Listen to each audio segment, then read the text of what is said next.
stop the share. Okay, so can you see my screen? Yes. Right, we don't need that. Don't need that. Well, I was going to run this presentation on Wolf 1000. Then I thought about Alan. It is actually working, right? I actually worked out how to do that. I had to set a host header and everything on wolf.com, but let's not. Let's just start over here. So, as been mentioned, my name is Michael. I work for Fresho. I'm going to talk about view components in the wild. I say the wild, you'll probably work out why. I am Ceramic on GitHub, Twitter. I've also connected these slides. This is actually running in Rails. If you follow bit.ly vc-wild, you will get there. It is also in the chat. Let's get started.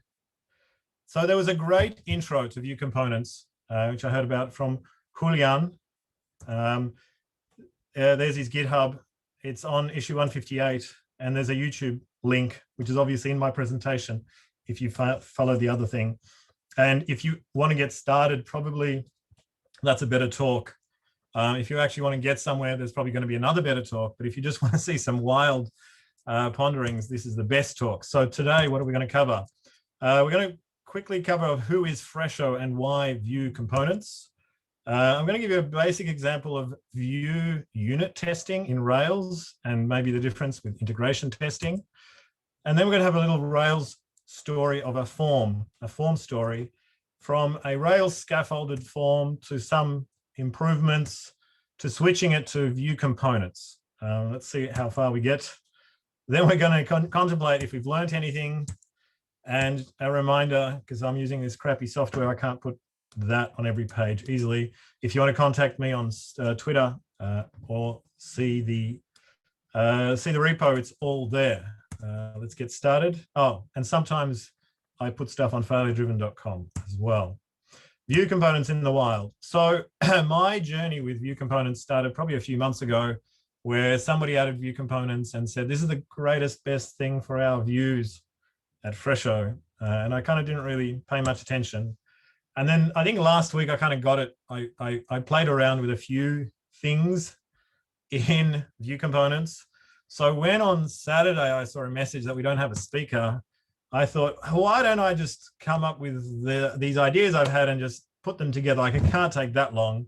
So I rewrote a whole demo project in the last 24 hours. It's a demo project. It's warts and all. Don't try everything in production. I will try and highlight the things that maybe we do, maybe we don't do in production. Should lead to lots of questions.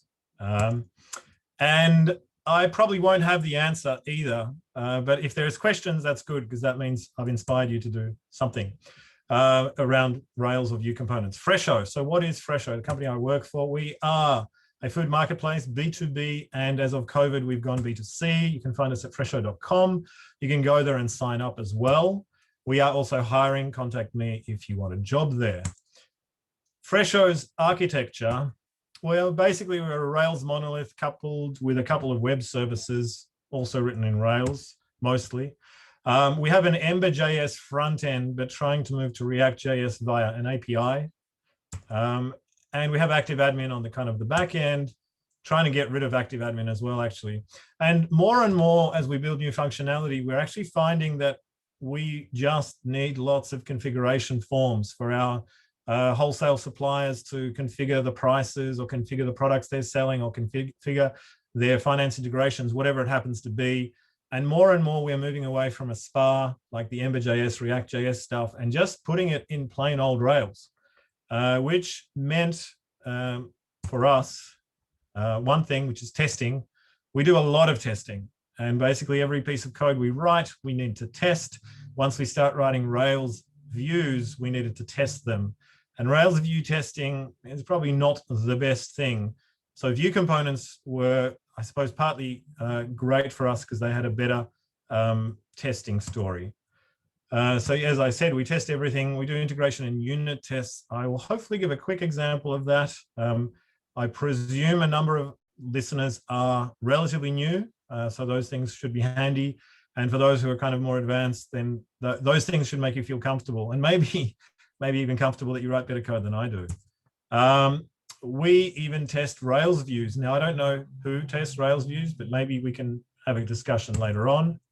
So let's have a quick look at a testing example. So let's imagine we want to render an email field on a form. Pretty simple. In Rails, we have helpers. So assuming I have a form builder, I'll have like a variable within my ERB template F, and I can call on that email field email. And this will generate the following HTML. I believe, I might be wrong, but I believe it's something like this, where you have the whole thing's in a div, and you have a label which is got a for the user email, and it has an email label, and there should have been an end label thing there. And there's an input, which is a type email, and it's also got an ID user email. And this ID and the for are important because they're interlinked, so that when somebody clicks on the label, the input shows up. Just because I mentioned that, let's have a quick look. I have a label up here. I have a field here. Obviously, I can click in the field to get my cursor in there, but I should be able to click on the label as well. And that label will highlight that. Hang on, I can't, all right, I can navigate through here. So you're basically wanting to write this piece of code to generate this. So what do we do? Well, we could write some tests like this. Let's just, right. So in here, we've got a view test. It's testing users new. We test that it renders an email input field. So we call render, which will render that automatically. In our case, we could use something like Capybara to have slightly better matches over the context on the content that we've actually rendered. And then we could, and I'm not saying you should, but we could test that each one of those things happened, that we had a label with a text email, that we had a label for and an input ID that both matched each other, and the type was an email type, and the name was an user email, etc. Now, they're all the things that get generated, but you could argue as well that at this point you're testing Rails, which you probably shouldn't. But if you happen to be generating these fields in other ways, these things are still important for forms. So you kind of draw a fine line between how much of this you should and shouldn't test. So let's see what's on the next slide. Integration tests. Oh, right. I said we test everything at the integration and the unit level. So that previous test was showing us that we can test the form renders correctly, but we probably should have an integration test. So if we want to render a form field like this, we would probably want to write a test at a higher level that may be like describing a scenario, and this would be filling in the page. And amongst other things, we want to make sure that this form we have, we can fill in the email with an actual email. And when we click on the create user, the next part of the test would show you that it actually works. So this integration test is saying, user's going to use this form from a browser. Let's get a browser to actually test it. So that's kind of a high level test for that. And then let's do a demo. Right, so first things first, presumably a lot of people have heard of Rails generate Scaffold. You can scaffold up everything, the model, the migration, the route, helpers, everything, etc. I would not recommend writing production code that way, but I do recommend running that once in a while, especially when a new version of Rails comes out, just to see what the current flavor of all those things is.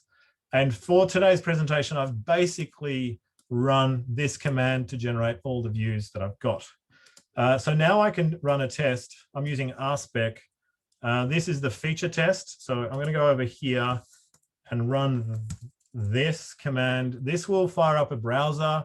It's slightly slowed down, so hopefully we'll see it fill in the form incorrectly, get some error messages, and then correctly. So this is the first kind of test that you would write. So it shows us there's 3 errors, and then it succeeded. And it basically kind of saying, when I create a new user, I get some errors on all the fields. Then I fill in the fields correctly. Then I successfully create a user. Let's have a quick look at what that looks like. So there's a lot of code. It's kind of, you know, you can squint and get an idea that there's this when, then. When I do this, then I do this. And it's at this high level where you literally, as I said, kind of filling in an email and then submitting the form. So that's that integration test. And then the next one is a view spec, which is loosely based on the code I showed you just before. So I can run that. And in this case, it says I'm testing users new, and it does a number of things. Let's have a look inside. So in this case, I have a users new, it's a view test. You could check that I set a page title. So looking over here, we have a title in here, but we probably have a page title up here. It says new user. So we're setting that page title to new user. We're rendering a page heading, which is this H1 here, and so on and so forth. We can go through the whole form to make sure everything gets rendered one thing at a time using RSpec. And obviously, here's an example of one field. You could test all of those things, but maybe you shouldn't. So in general, when we write software at Fresho, you would want to be testing at those two levels. Let's just quickly have a play with this. So if you are running a new Rails project and do something like that, you'll get something like this. You'll get a field, you'll get a title, you'll get all of this. If I press create user, it's a pretty bland looking button. I get errors. In this case, I added some validations. You can see that in the repo if you have a look. So then I can do an actual correct thing, fill in my age and use my 1Password password. Oh, so obviously this password field currently is not a password field, hence you can see it. And if I create that user, you get a message that says it was successfully created. Here's all the information inside. Again, don't show passwords or don't store them as strings either. And then obviously you can edit it. Same form kind of shows up. So that's where we're at with the demo. I've shown you an integration test, a unit test, a basic scaffolded form. Oh, look at that. I've even got reminders. Show in browser. Excellent. Show the ERB. Ah, yes, one other thing. So what does the actual ERB for this look like? ERB stands for something. It is a templating language in Ruby. And if I look for my, different editor, different shortcuts. If I look at my user new template, I have this template, which basically says, put some content in the page title, then just throw a H1 out here, render a form and render a back button. And that form obviously is the interesting piece. So I can look at that here. And the form is kind of a Rails form. There's some errors up here. There's all the fields that have been meticulously generated for us by the scaffold. There's a class. Okay, I missed the class in my other piece of code. And there's a basic submit button. And everything's good in the world. You've got your form. You can all of a sudden get users signing up. Fantastic. So where do we go next with this? Show the test. I think I did. So let's have a slight improvement. Let's open this up. Oh yeah, that was awesome. This one. So slight improvement. Somebody's gone through this and said, hey, Michael, this previous version was all over the page. We just want this card format to sit here. We want, maybe some content up the top, this down the bottom, and we want like a call to action button and maybe a spinner on this as well. So if I click that play button will change into a spinner, and then and that was again slow, so you'd see the spinner. We get the same errors, and everything else is kind of similar. I can remove error by error and fill in the form, and everything's slightly better. So what do we do? Well, we have shown in the browser, show the ERB. So now we have a new, we had the previous one, now we have a new one. So that was users. We are now doing users v2. And in here, the form is actually unchanged. The form looks exactly the same. I could have used the other form, but the new has a little bit of content. And basically I'm using Bootstrap here. I've thrown in some styling, right? I've got a card. I got a card header, which has some text in it. I have a card title. I render the form, and I have a footer, which has some other text in it, which is basically kind of this header, footer, nothing too complicated. So we can follow along. That's the ERB, and show the test. And the test, I believe, for this should be unchanged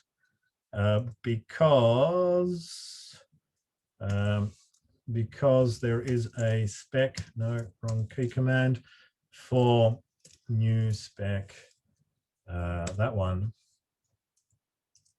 So this test is basically unchanged. It just checks for the title. It's still a H1, so you can still see the H1. It sees there's a form. It could check each one of the input fields. It could check the buttons there. The buttons kind of just tested that it's there, nothing special. So in this case, we could do most of those changes without changing the tests. And then now let's add view components. So let's imagine we've got this and somebody says, hey, this is a great design. We need to use this everywhere. We want to change this everywhere. And currently, as we saw in my example, this is only in this one form. This is only in V2 users new. So if I go back and I see V2 users show, well, I don't get that treatment. Maybe I do want it. And if I go edit, in fact, I don't even get that treatment in edit because all of this coding here is only on that one view. So let's imagine that one of the things we want to do is like extract that. And there are ERB ways of doing that as well. But as part of this talk, we're going to look at extracting that and putting it into view components as well. Right. So what does that mean for our new? So the new is this piece of code where it had all of this styling. Well, that gets changed to this, where basically we're just saying from here on in, view component, go and do your thing. So it's an early exit hatch out of ERB into view components. And this is where we kind of dive into a quick code dive on what that is, trying to address those key points there. So basically, let's have a look.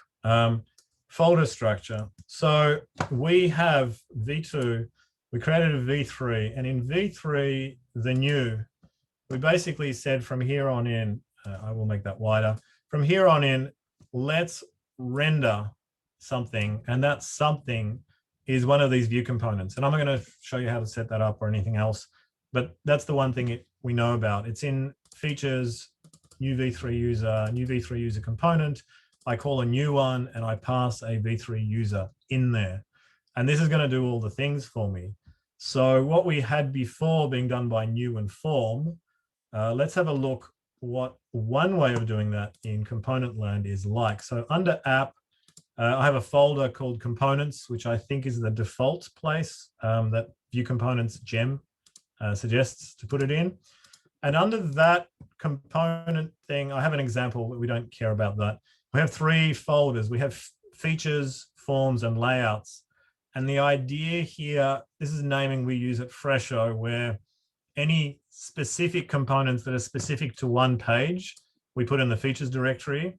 And any more reusable components, let's imagine that in form, we have 3 reusable components. We have a field, we have an error, and a submit button. They are kind of sitting out here. There's also a layout. So we talked about one particular layout, a card layout. That is that component. And in features, we have 2 features in this case. There is a new V3 user, which kind of is similar to this new ERB, and a V3 user form, which currently, because it's the only thing I have, might make sense, but it might be something you'd change if you had more forms for different things. So let's have a look at new V3 user. Every component has 2 files, a Ruby file, like a plain old Ruby file. So this says This is whatever namespace it is, and it's a extends view component base, and it has an initialize. There's a couple of default methods it can have. Obviously, initialize is a generic Ruby thing. We take a v3 user and we make it available through a class variable, and it has an associated ERB, which it uses to render if you're rendering that component. So our new v3 user just has one thing, and it renders this component. And very quickly, you'll notice in here, we start rendering other components.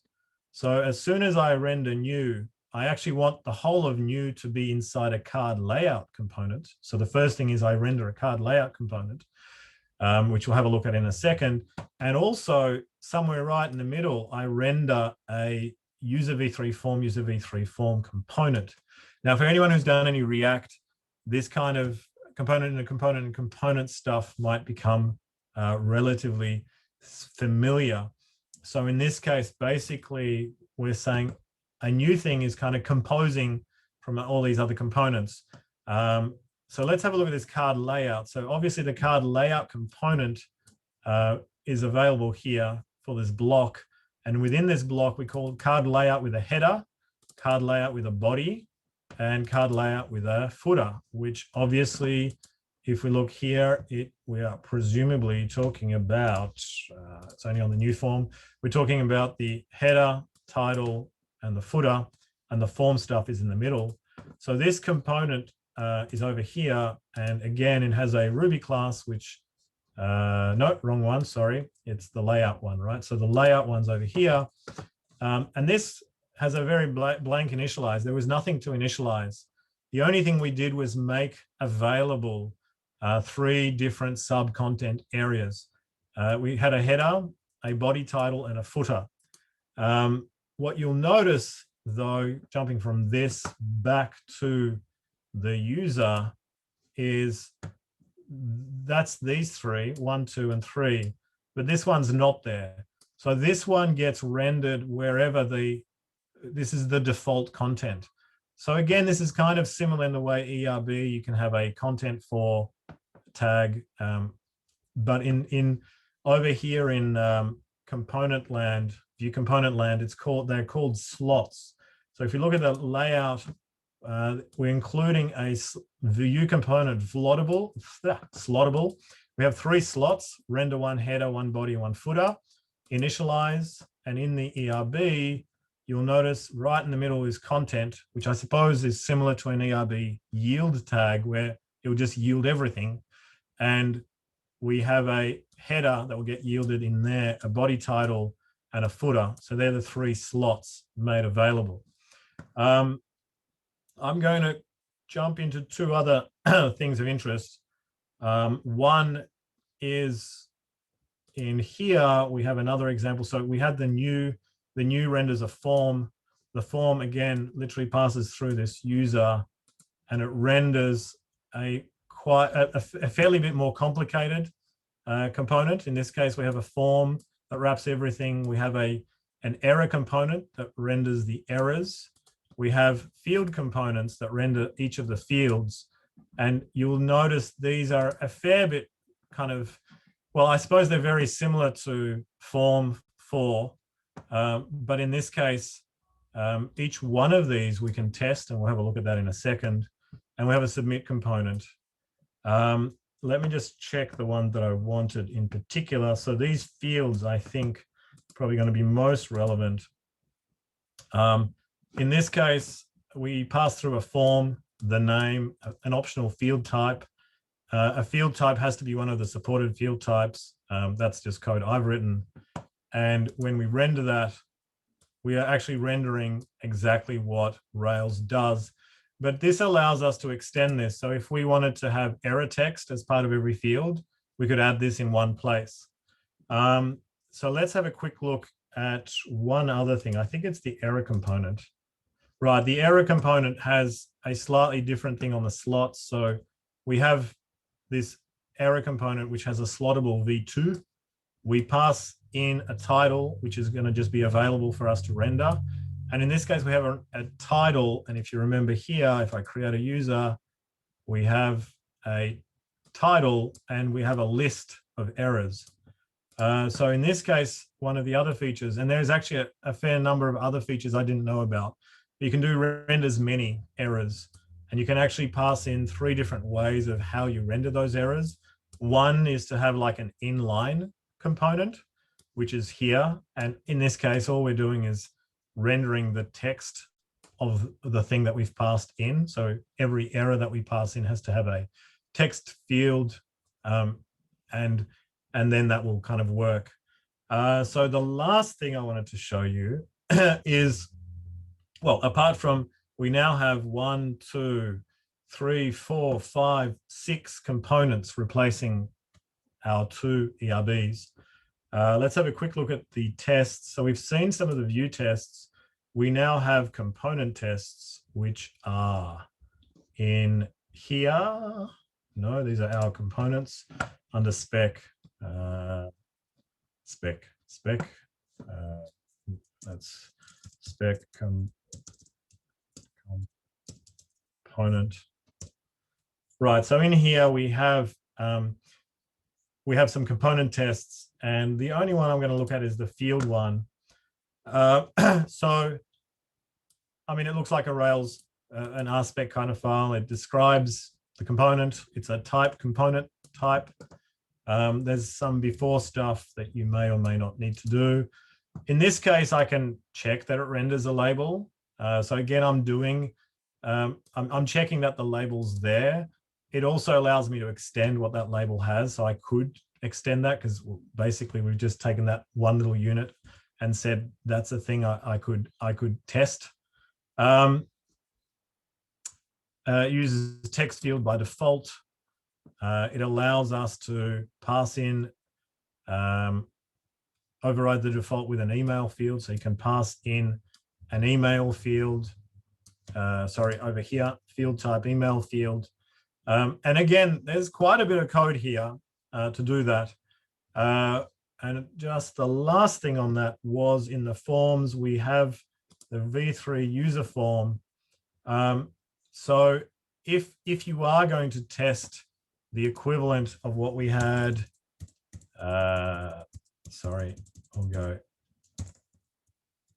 if you were to test something the equivalent of, checking every field on a form, like we had that example down there, with view components, you end up doing something like this, where you have, in this case, I've got a helper method, which is actually quite complicated for a number of things that have to happen to do that.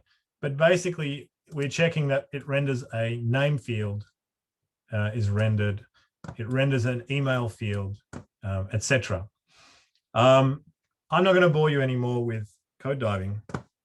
Let's wrap this up and see if there's any questions, at which stage we can get into more details. We've done this, that, more coding, all the code as a comparison. So I've shown you quite a lot of view component testing code compared to not that much ERB code. What have we learned? Fresho uses view components. We had a quick look at a Rails scaffold, some improvements, and switching to view components. Although I understand there's a lot of code there to have a look at. Let's discuss. Thank you. And I presume there's me again. Let's open up to the floor. Well, thank you first of all, but is there any questions as well?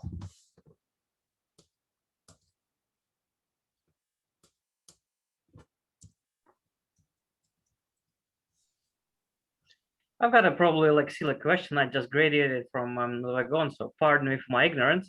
So I'm still learning TDD, and I'm using RSpec for my apps. And what I found a huge problem when I generate the app, if I don't skip built-in Rails tests, it messes up with the Capybara or RSpec. Do you have to kind of skip tests, like built-in tests when you generate the app, or is there any way to mitigate kind of default tests? How do you go about that? Good question. Yeah, so I suppose mostly the recommendation is to drive it out from tests from the beginning. So then you don't have any need for skipping tests or kind of having tests that don't mean anything. You kind of drive everything out by first showing you a test, first seeing it fail, and only when it fails do you actually make it pass. So that's the recommendation, but I understand being new, it may be quite hard to just say, how do I write that first test? Certainly seeing tests and how they work is a good thing. So if you do get scaffolded up tests and certain things, they may help. The other thing there, I suppose, is once you see what the test is and what you think it's doing, is it possible for you then to comment that code out or delete that code and write the test first? Because I think often what happens as well is people presume certain things do what they do and they've never seen the test fail. And then they just go, right, well, this tests this because that's what got generated or that's what seemed to work after I'd written the code. So I think it's very important to, as soon as possible, learn to write the test first, see it fail, understand why it fails, and then understand the implementation that you're using makes it actually pass. Because I've seen a lot of tests that aren't testing what people assume.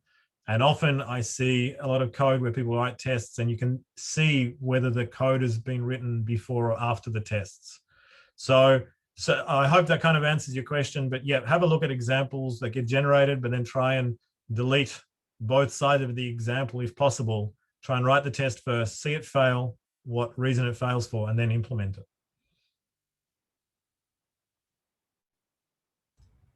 Hi, Thank Michael. you. Long-time listener, first-time caller. So how long has Fresho been using view components?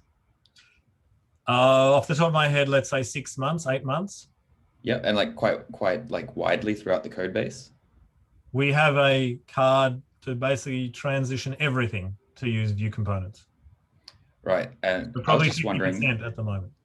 Yeah, I was just wondering because like I've used it in the small, but I haven't used it across an entire application. Have you run into anything that would be sort of like Rails views do it natively, but it's kind of hacky or it's not built into view component? Something like Russian doll caching, I was thinking of specifically. So I mean, the answer there is we're using this for a lot of pretty rudimentary kind of fields and forms. Certainly we're not using, caching for any kind of front end heavy stuff here.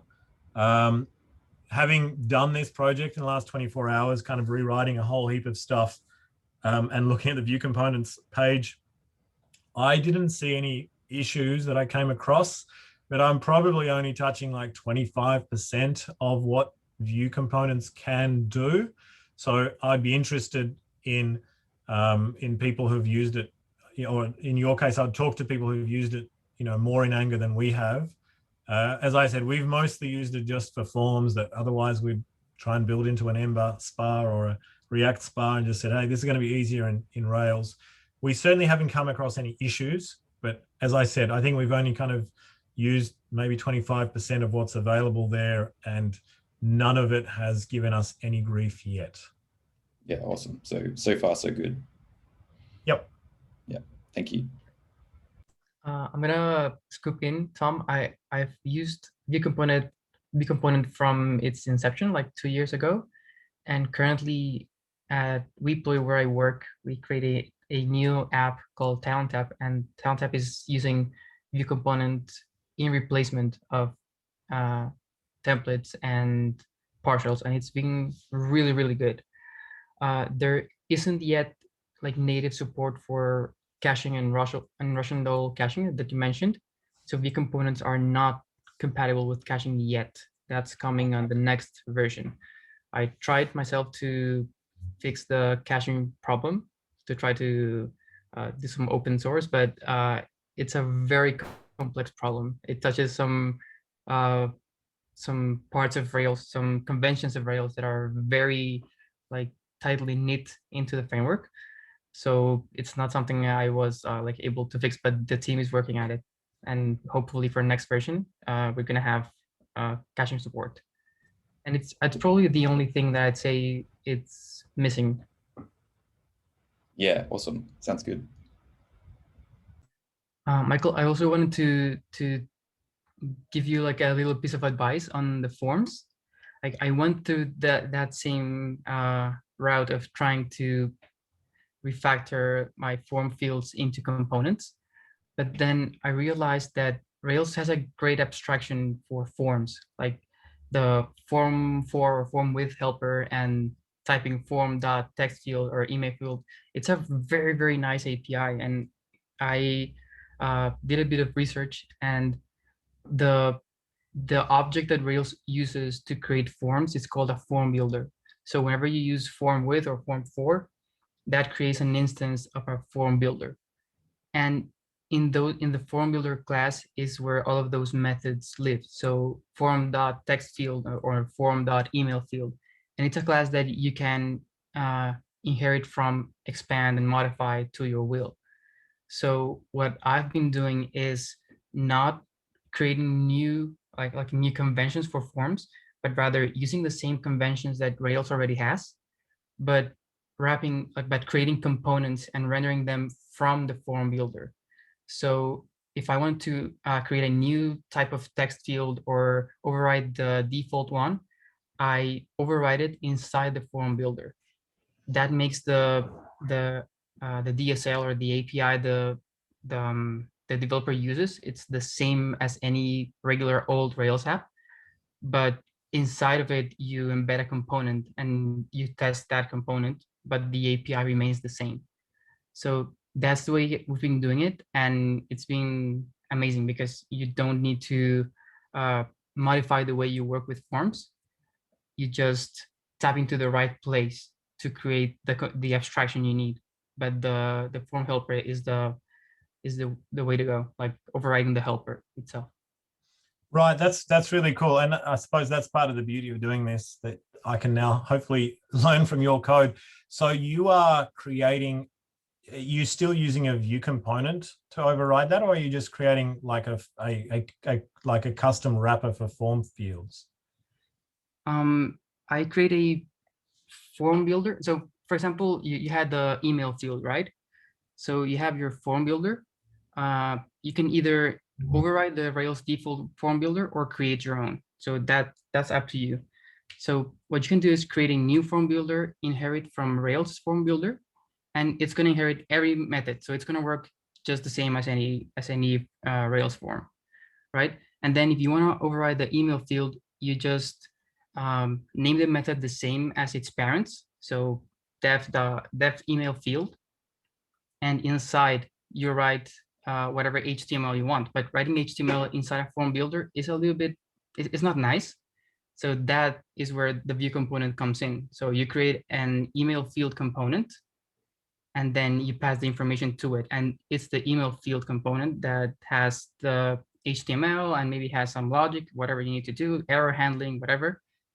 But then the developer, when they use a form, they just use form.email field, and they don't have to think about the component at any stage because it's already abstracted. Yeah, no, that's cool. That's cool. I think I understand. I have built form builders before, but I haven't thought about obviously using this in this case. And I mean, I think what you're saying makes a lot more sense than what I did here. And I think part of what I did here was also kind of like, oh, there's a lot of stuff you could do wrong. As I said, this was kind of like a brain dump of some of the things we do and some of the things we could do. But certainly I think what you've mentioned there is makes a lot more sense. And I might have a go and have a play in this repo to see if I can recreate that. Yeah, I've left a link to a discussion in View Components, a discussion forum. So that where I explained this in detail to someone who asked that same question. Sorry, you'll post that link in the chat? Yeah, in the chat of the like here in Zoom. Yep. Okay, cool. There were a couple of Zoom questions during your talk as well, Michael. There was one on using Webpacker or React for React migration, and a question about SEOs and using ERB instead of React.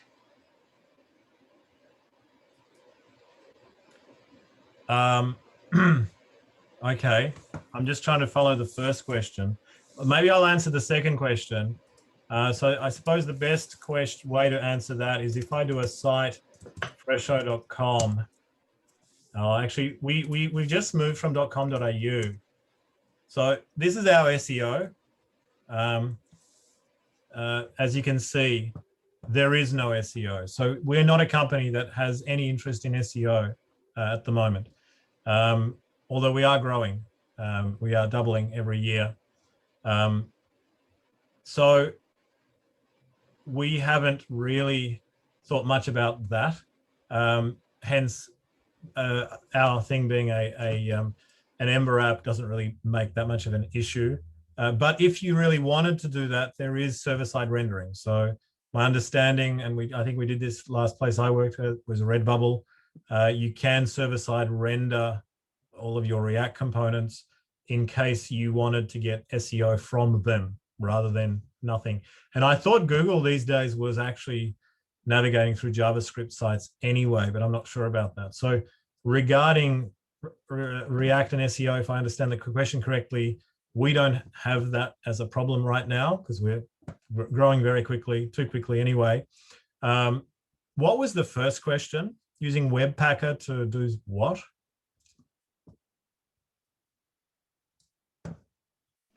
The question was from Tamay, I think. So it's in the text chat of the Zoom, Michael. Yep, sorry. 701 mark. It was my question, and my question is about, you said you want to migrate to React.js with Rails API, but I wonder why you don't use Webpacker and React together without using API, because you can use Rails monolith with your React application, basically. Right, so we do. I suppose I kind of just briefly mentioned that most of our React's through an API, but you're right, not all of it is. I mean, the way we've structured our app is we've got the monolith database and everything, which is Rails. We have active admin to do the back end kind of administration, and we had an Ember SPA single page application that was kind of legacy code that came on, that was there before any of the current developers came on. Looking at options, we ended up building a page which was a React SPA, so that does reuse some of that API.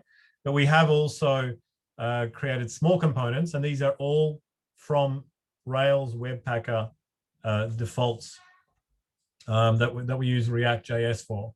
So we have other components that just add niceties to the Rails pages just to have a little bit of JavaScript. And we also actually use Stimulus as well, because sometimes Stimulus is just a bit easier. Thank you for the answer. No worries. Hey, Michael. Thank you so much for the talk. It was very interesting. I wanted to ask you about that Stimulus. When would you use it at Fresho more than your components or React? Right. So I'm just trying to think if I can. So Stimulus. So view components are just a different way of doing Rails, plain old Rails pages and ERBs. They're just that they're a separate kind of library that rather than just being ERBs gives them kind of like more of a Ruby feel, a Ruby module about them. So the time you would use that is if you want to generate a static page that, you know, I suppose looks like this. Not much is happening here. But as soon as you want a page that as you type, you want it to make requests to the server and suggest things to you. Oh, so there's no Matthew on there, but you know, if I'm looking for Matthew, then all of these little niceties here are coming because every time character I type goes back through the server, goes back to the server, and the server says, here's some more information, and that gets re-rendered in here.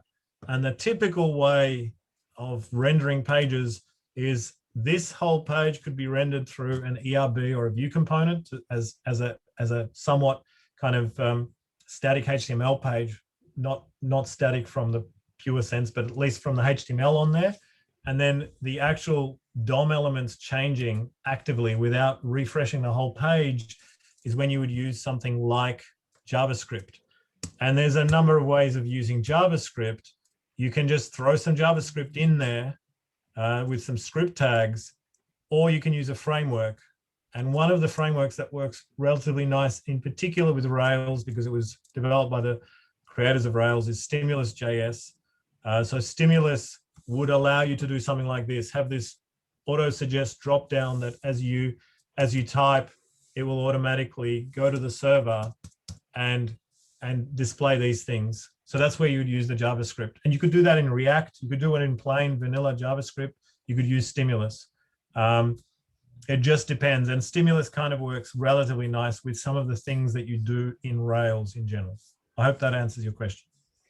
Yes, it was also, yeah, why would you use React sometimes and why would you use Stimulus? I know like Stimulus work, it's nice to have in Rails because it has the same structure with controllers. But why, yeah, I don't get why would you use both React and Stimulus? So the main reason we used both was actually, I think we have an auto suggest like this for searching up companies, and we didn't want to build it from scratch. And one of them we use in Active Admin on Rails forms. And we decided that the easiest one out of the box was to use Stimulus because it just did the right thing for what we needed and for what Active Admin would easily use. And we did another one for users to interact with. And it needed a few slightly different tweaks. And the Stimulus one didn't work, but the one that was using React did everything out of the box that we wanted to do. So we ended up using that one. And because in both cases, it was just a thin wrapper around both, we just said, right, well, we'll use the thin wrapper and the Stimulus to use that component here, and the thin wrapper and React to use this one here. In general, we like the way that React is structured. So if we're building a bigger page, when we do have a number of bigger pages, then this whole component, the destructured component kind of way of building, which is kind of what I was trying to show with my form example, is what you can get from React, and testing that, unit testing in particular, is very easy. We haven't been as happy with Stimulus testing. Stimulus doesn't allow you, I think last time we checked, easily to do unit tests. You need to do like deep rendered tests where you have a whole page and you test everything, whereas we want to test each component at a time, that the inputs and the outputs are what you expect, and you unit test that because we are integration testing through the browser for everything else. So if we're building something bigger, we'd use React. And if we just want to use one library or another and simple, we could use either. Cool, that makes sense. Thanks. I'd like to chip in a little bit on that answer. And is that Stimulus and Rails and the new Hotwire stuff is trying to make everything as server rendered as possible. And that means that your state, the state of your application, is handled by the server. So you make a request, the server returns the definitive answer of what you asked for, right? And whenever you can't do that, you can upgrade to using a more robust front-end framework like React. So if you need a lot of interactivity in a page, making that with just Rails and Stimulus, you can do it, but it's going to be hard. So if you want to build something like, I don't know, like a site editor, for example, maybe React is a better tool for that, but for that specific use case. But the cool thing about this whole Rails stack is that you're able to decide when you make things complicated and when you make things server-side rendered and simple, right? So that's like where where you need to like train yourself to understand how can I make this simple? If you can, make it server-side rendered and not deal with state in your front end. And if you definitely cannot do it without having a global state in your front end, for that specific page, you can upgrade to React. So for the most part, it's not a question of one or the other, it's when to use each. And React is a really powerful tool, but probably you don't need a super powerful tool to just build a, I don't know, yeah, an autocomplete or a login form. Maybe you can just use Rails for that because it's really good for that. But then when Rails isn't, like typical server-side render apps are not good enough, you can upgrade that little specific page to React. And that's like the beauty of it. Like you can choose when you need complexity and when you can keep things simple. So React is for complex front-end interactions. Server-side render Rails is for like small to medium interaction in your page. Cool. Thank you so much, Julian. Makes sense.